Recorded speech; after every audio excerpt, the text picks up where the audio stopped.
আসসালামু আলাইকুম রহমতুল্লাহি ওবরকাতুহু। সম্মানিত দর্শক, সাম্প্রতিক সময়ে কতগুলো ঘটনা ঘটছে যা বাংলাদেশে কেউ কখনো কল্পনা করেনি।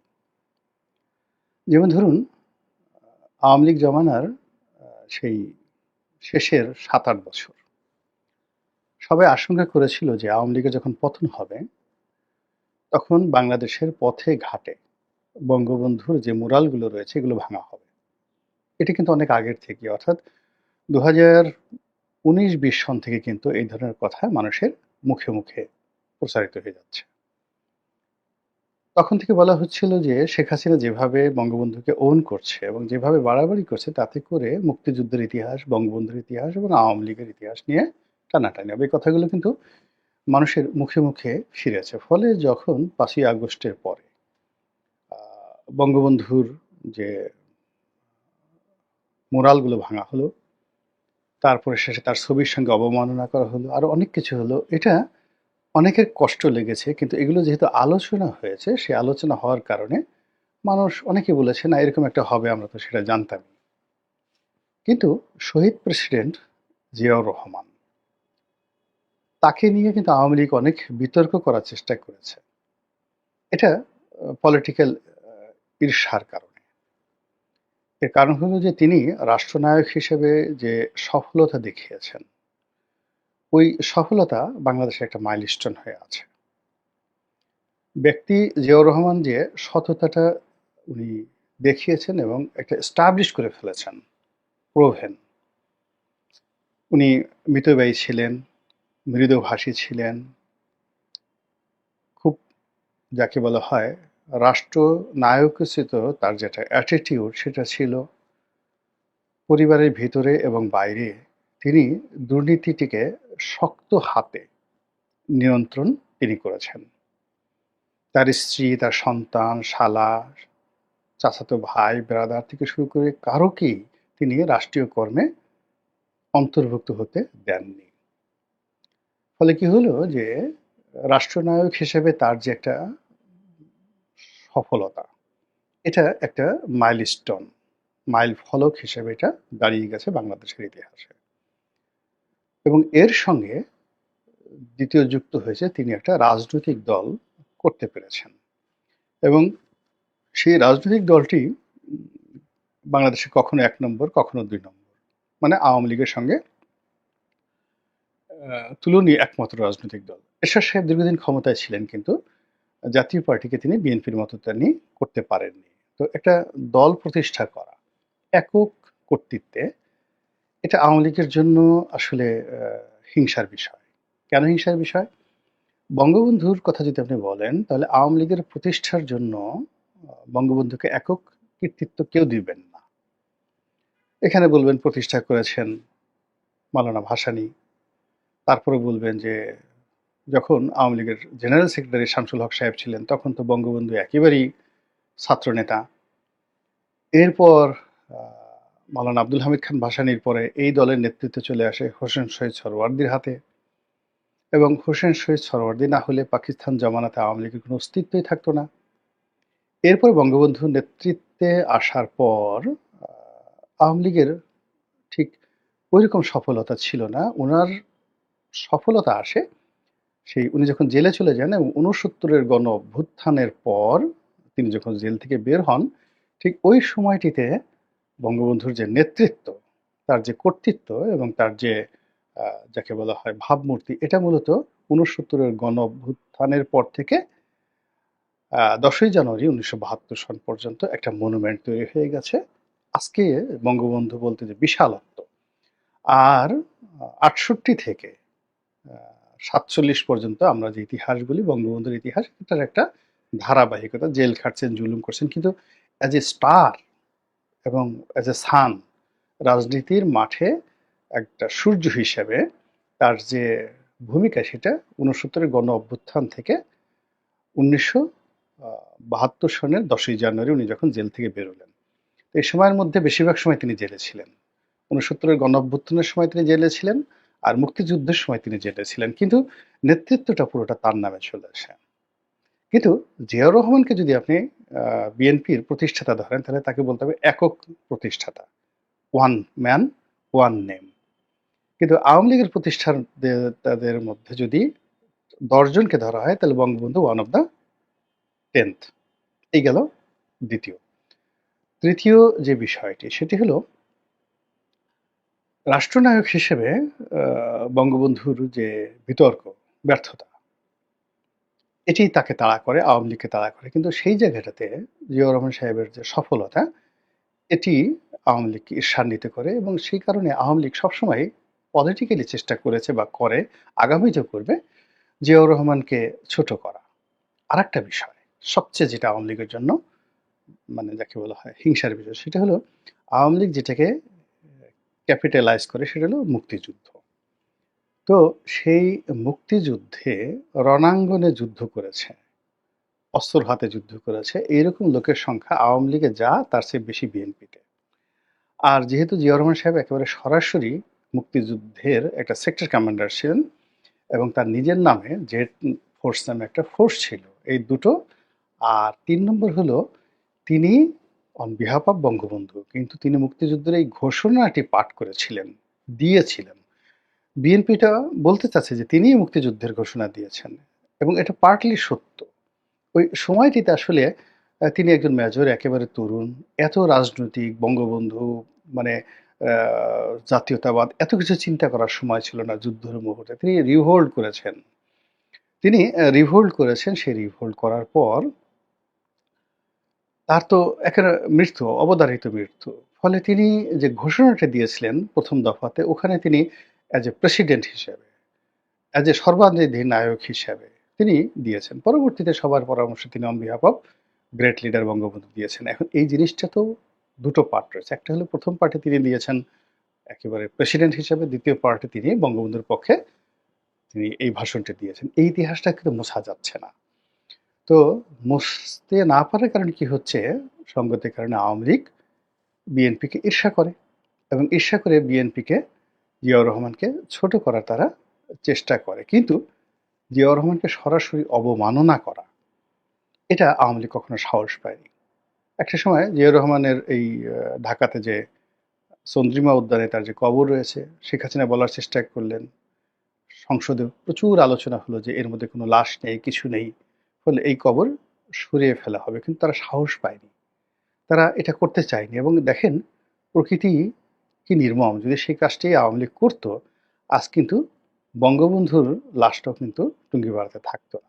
এনিওয়ে, তো যা হোক, যেটা বলছিলাম যে রাজনৈতিক ঈর্ষার বশবর্তী হয়ে আওয়ামী লীগ জিয়াউর রহমান সাহেবকে সমালোচনা করেছে, তার বিরুদ্ধে নানা রকম মিথ্যা আরোপ করেছে, কিন্তু তাকে ঠিক ওইভাবে ফিজিক্যালি, মেন্টালি অপমান বা অবমাননা করেনি, যেটি এই 11 মাসে যেটা হওয়ার কথা না। এখন দেশ যত পলিটিক্যাল যে ফোর্স রয়েছে এটা বিএনপির হাতে।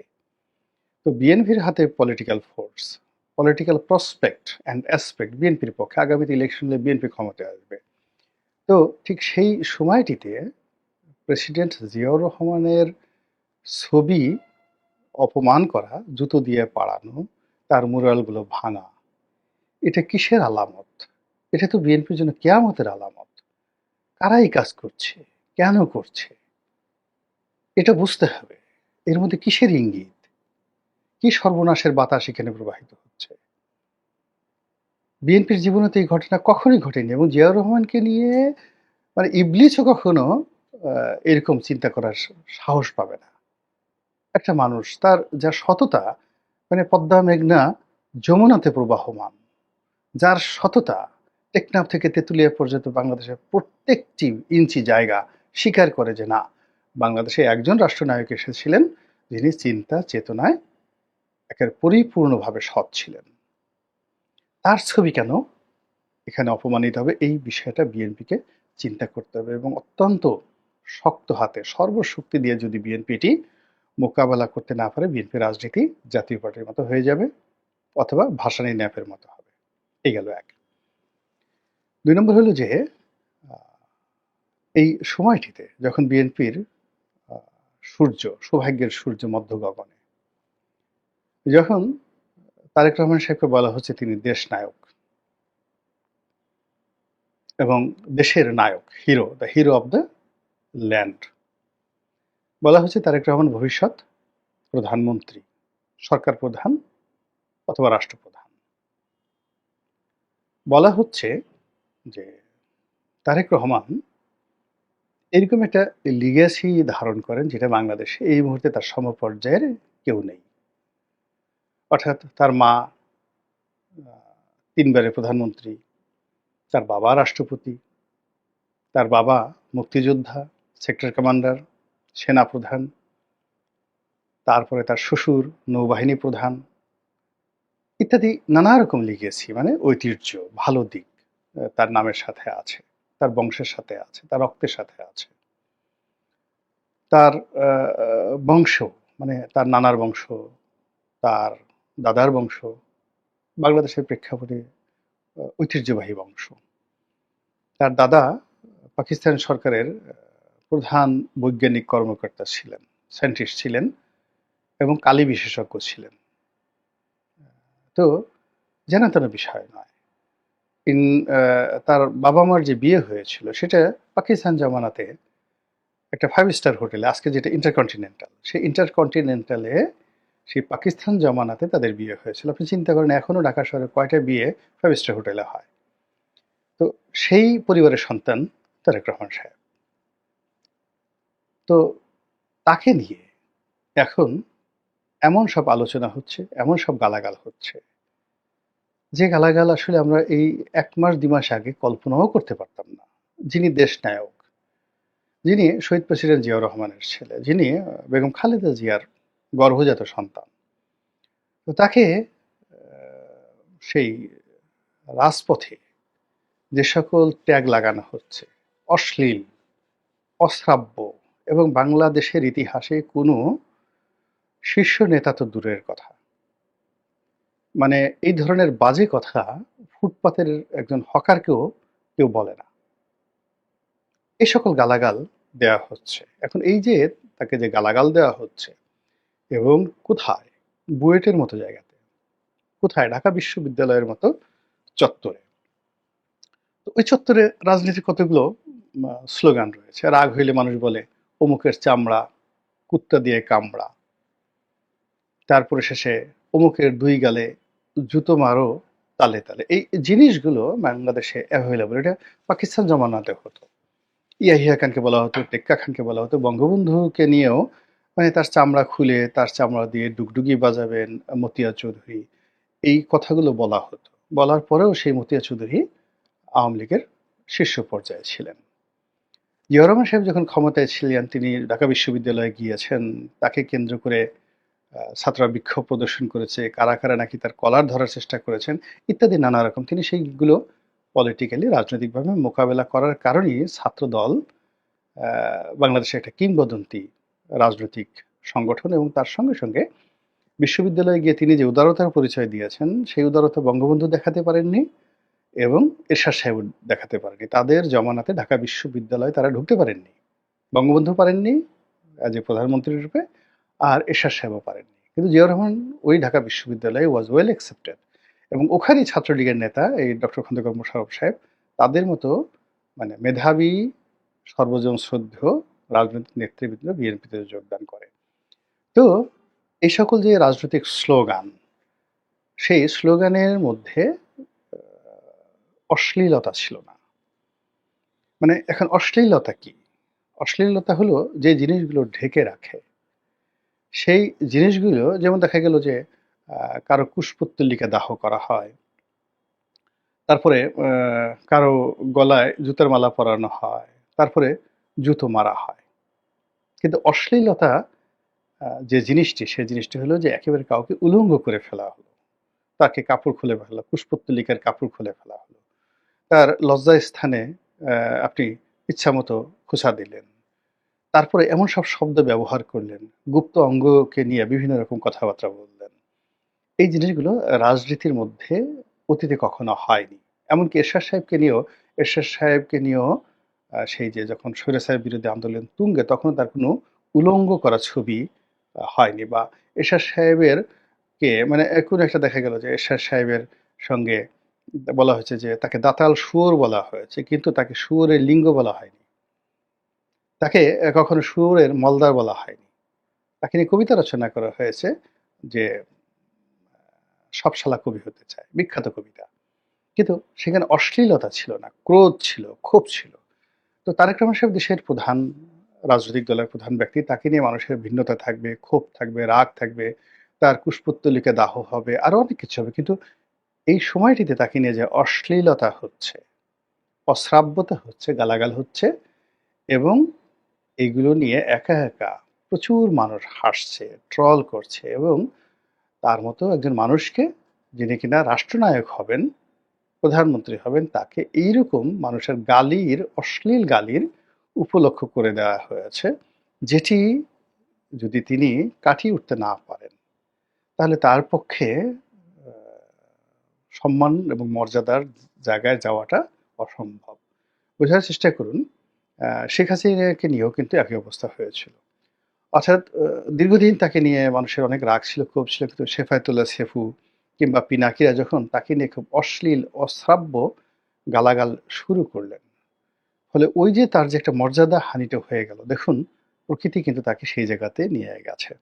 তো কাজেই রাজনৈতিক নেতৃবৃন্দ, হতে পারে তাদের সম্পর্কে অনেক, এখন এই ধরনের গালাগাল তো মির্জা আব্বাসকে নিয়ে হচ্ছে না, এই ধরনের গালাগাল তো আফরোজা আব্বাসকে নিয়ে হচ্ছে না, মির্জা ফখরুল সাহেবকে নিয়ে হচ্ছে না, এই সকল গালাগাল তো বাবু গয়েশ্বরকে নিয়ে হচ্ছে না, এমনকি রুহুল কবির রিজভীকে সাহেবকে নিয়ে হচ্ছে না।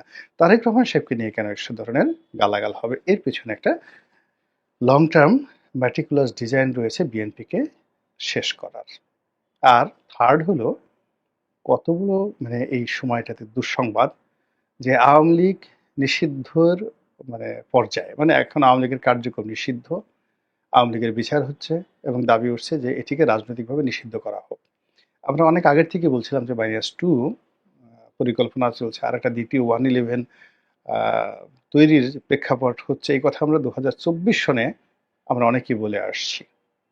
আমি তো এটা একেবারে 2024 সনের আগস্ট মাসের দ্বিতীয় সপ্তাহ, অর্থাৎ 15ই আগস্ট থেকে বলার চেষ্টা করছি। অনেকে রাগ করেছেন আমার প্রতি যে একেবারে এই ভদ্রলোক একেবারে অলক্ষণে সবসময় নেতিবাচক কথাবার্তা বলে। কিন্তু দেখুন এখন কি অবস্থা হয়ে গেছে, এখন রাস্তার সাধারণ মানুষও এই কথাগুলো বলছে। তো সেই দিক থেকে আওয়ামী লীগ তো মাইনাস হয়ে গেছে, এখন বিএনপিকে যে মাইনাস করা হবে এটা তো আমরা কেউ কল্পনাও করতে পারিনি। এখন এই তারেক রহমান সাহেবকে গালাগালি করার পরে, জিয়াউর রহমান সাহেবের ছবি পাওয়ানোর পরে, এখন বিএনপিকে নিষিদ্ধ করার জন্য রাজপথে এই বাংলায় 2025 সনে মিছিল হচ্ছে। আপনারা কি বুঝতে পারছেন রাজনীতি কোন দিকে যাচ্ছে, কিভাবে গড়াচ্ছে, এবং কোন পরিণতিতে এই যে বিএনপির শেষ পরিণতি এসে মিলিত হবে? আল্লাহ আমাদের সবাইকে হেদায়েত দান করুন এবং হেফাজত করুন। আসসালামু আলাইকুম ওয়া রাহমাতুল্লাহি ওয়া বারাকাতুহু।